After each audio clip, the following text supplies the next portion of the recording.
pystytään voittamaan kiekkoa pelaamaan. Ja pitää muistaa myös tuo junioripuoli. Sehän on vahva espoolaisilla nyt sitten, kun saadaan vielä siihen yhtälöön tuo liiga homma, niin homma näyttää vielä paremmalta, kun kiekko siellä kimppoilee maaliin. Aika erikoisesti se sinne menee, mutta 1-0 kotijoukkue. 2.54 pelikellossa ja Viljami Jokirinne. Ja hänet nyt ainakin tässä. Ja sinne sitten kauden ensimmäinen maali. Mies nyt sitten 0+1 tehoilla, joten Kasper Seppäläkin sai onnistumisen, mutta saman tien rävähtää sitten toisessa. Kauan ei nämä juhlat jatkuneet, kun vierasjoukkue iskee. Hyvä, kun kuuluttaja on ehtinyt istumaan. Ja siellä on sitten Pietilä matsin eteenpäin. Pasonen pistää jalkoja liikkeelle. Pasonen lähtee ampumaan ja sinne ampuu tarkasti takakulmaan. Homma 2-1. Ja se on Otto Pasonen kauden 6. maalilla. Vie jälleen kotijoukkueen 2-1 johtoon. Joten ehkäpä se oli ennustus, mikä siinä oli alussa. No, pelilukemat 2-0. Että kotijoukkue vähintään sen 2 maalia tekee. Sen nyt on tehnyt. Sitten tulee Piipponen, purjehtii. Saa vieläkin kiekon ja liian helposti pääsee tuon keskustaan, mutta hienosti tulee sieltä Joni Piipponen ja seuraa sitten loppuun saakka vielä tuon tilanteen. Mutta aika vapaasti pääsee sutimaan. Mutta sehän ei haittaa ollenkaan. Piipponen sitten täällä Forssassa, joten paljon tuttuja hänellekin ja paljon on näytettävää, kun Keskitalo tulee siellä kokemuksella maalille. Ja nyt on siellä niin monen ruuhka, että kiekko on hukkunut jo aikoja sitten jonnekin sinne. Itse en ainakaan näe yhtään, missä se on. Mäkelä kauhoo siellä jotain, en tiedä mitä siellä on. Siellä on pullotkin jo jäällä ja nyt sitten vihdoin viimein saadaan pelikatko tähän.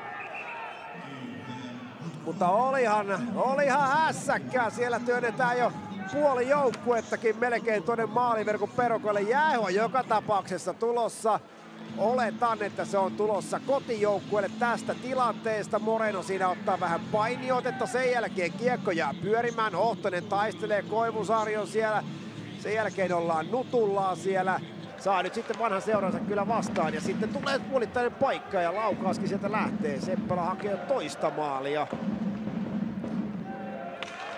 Rantanen taistelee, Tolppola kiekkoon, Tolppola ottaa siinä kovan taklauksen, Seppälä ajaa päälle, Tolppola yrittää siinä vielä vastataklasta antaa, mutta lentää itse kuitenkin Moreno ja sinne lähtee!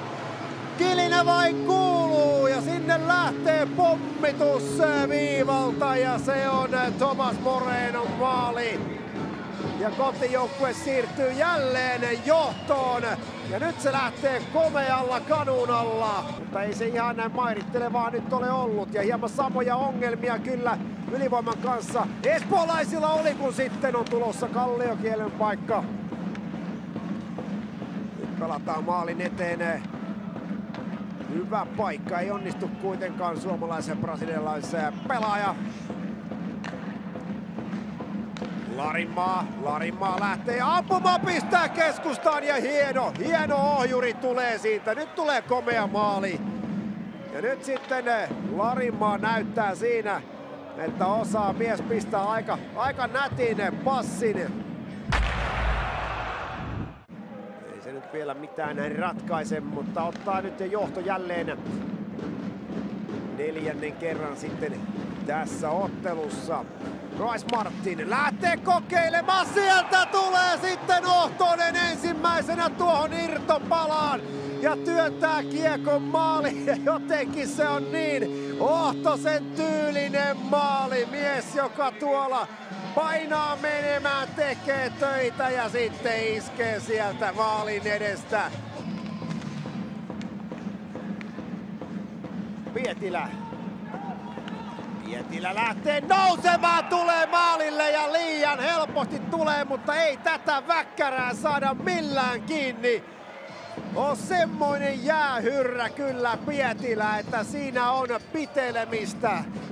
Koivusaarikin on niitä pelaajia, joka ei kyllä tuota kontaktia kaihda ja on tietysti hieman tuonne kroppansa kanssa välillä kovilla ollut. Tälläkin kaudella pelejä kovin vähän on ja loukkaantumisesta mieskin on kärsinyt, tarjoilee nyt siihen keskustaan paikan. Ja siellä on sitten Joonas Larinmaa, joka vie nyt sitten espoolaiset ensimmäistä kertaa johtoon tässä ottelussa.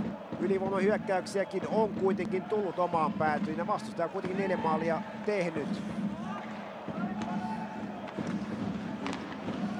Ja sitten paikka maalin eteen ja lisää tulee. Kyllä aikamoiseksi maali-iloitteluksi menee tämä ottelu. Jälleen on homma tasan ja nyt on Santtu Rantanen. Näin on sitten 4-3 vastaan. Sieltä lähti Lampinen maaliltaan pois ja Larinmaa ja todella pieneksi menee. Väsyneitä ukkoja on nyt vihreä paidolla. Palo ei jaksa kuin pyöriä enää tuolla. Larinmaa maalin kulmalle, sieltä haetaan. Mäkelä ottaa vielä yhden, Larinmaa ampuu. Se osuu Paasoseen ja sieltä tulee sitten forssalaisten vaihtopenkiltä taputukset.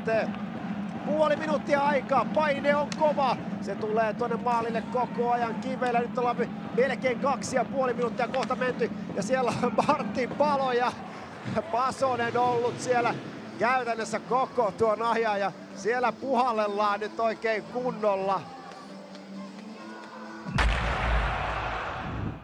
On onnistunut aikaisemminkin siinä Keupan voitossa. Katsotaan hänen ratkaisuun ja se on hieno. Uittotunneli auki ja sieltä sitten kiekko sisään. Ja nyt sitten lähtee Venni Tolppola. Onnistui tänään maalinteossa, muutenkin hyvä peli häneltä ja hienot veivit häneltäkin. Mäkelä maihin ja sen jälkeen kiekko kattaa ainakin kovaa ja pitkää vauhtia. Ja suoraan tulee sitten Mäkelää kohti ja hienot veivit. Rystynosto. Kultakypärä Ojala, jota muistettiin ottelun alussa, lähtee vauhti. Hänkin tulee kokonaan tuosta keskeltä, yrittää ujuttaa sieltä. Mutta näin vai sitten Lampinen tuulettaa siellä. Mutta näin se vain sitten päättyi, että valkopaitainen Kiekko Espoo voittaa tämän maali-iloittelun tänä iltana.